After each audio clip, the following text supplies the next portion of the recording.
আমার অবস্থা দেখে মনে হচ্ছে নাটক সিনেমার মতো নায়িকাকে প্রথম দেখায় প্রেমে পড়ে গেছি, কিন্তু না, আসলে কাকতালীয়ভাবে মিস্টার পটেটোর রাশিফল মিলে গেছে।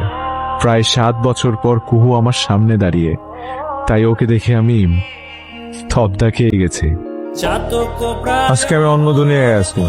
এই তোমার বন্ধুত্ব না ভাবনীলা? তুমি শিল্পী মানুষ, গান কবিতা লেখো, চ্যাটিং এ সুন্দর সুন্দর রিপ্লাই দিতে পারো তুমি, তাই আমি তোমার কাছে বন্ধু হিসেবে এই হেল্পটা চাই। একটা আলগা ভাব তুমি নিয়ে বসে আছো। ঠিক আছে, থ্যাংক ইউ বন্ধু, ততটুকু করছি।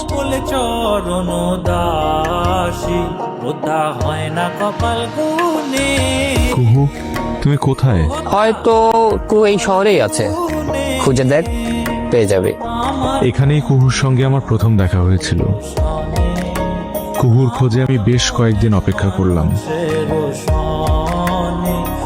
হ্যালো, হ্যাঁ কোথায় তুমি? এই তো চলে আসছি।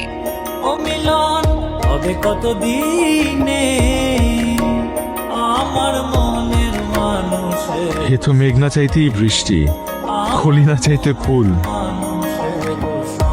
সেদিন আপনাকে দেখেছিলাম, মানে আপনাকে দেখে খুব চেনা চেনা লাগছিল।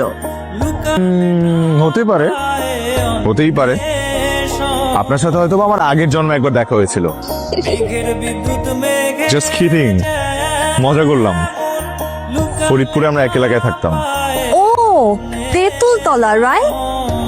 আমি ফারিয়া, ও হচ্ছে নাবিলা। মানে এত অবাক কেন হচ্ছেন?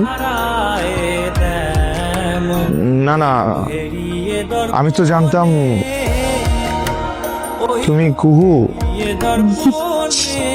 আমার ফুল নেম ফারিয়া ফারজানা কো। কুহু আমার প্রথম প্রেম, কুহুই আমার শেষ প্রেম। কিন্তু ফারিয়াই যে কুহু এটা বুঝতে পারিনি। ফারিয়ার ফেসবুক প্রোফাইল লক, হোয়াটসঅ্যাপে ছবি নেই, আর তাই আমার লাইফে এমন একটা ট্র্যাজেডি ঘটে গেল। The flower for beautiful lady. এরপর মেসেজ লেনদেন শুরু। মেসেজ পড়েই আবিরের প্রেমে পড়ে কুহু। এই কাব্য, কি হয়েছে? বন্ধু তুমি তখন এইভাবে চলে আসলা কেন? এমনি। সত্যি করে বলবি, তোর আবিরকে কেমন লাগে? সত্যি বললে তোর মন খারাপ হবে। হোক, তাও তুই আবির ভাইয়ার পাঠানো ছোট ছোট টেক্সট দেখে তার প্রেমে পড়ছিস, তাই না?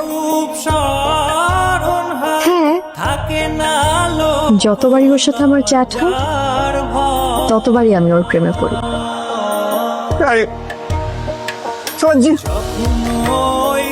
জীবনে ট্রাম পাতা জোড়া জোড়া টাইপের আমি কবিতাও লিখি নাই যে বাচ্চাদেরকে পড়াবো। আমার পোলা পাইলে পড়াইতেও পারো না ভাই, তুমি এরকম করতে গেলে।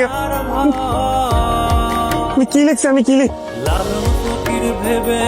ইস, কি জানা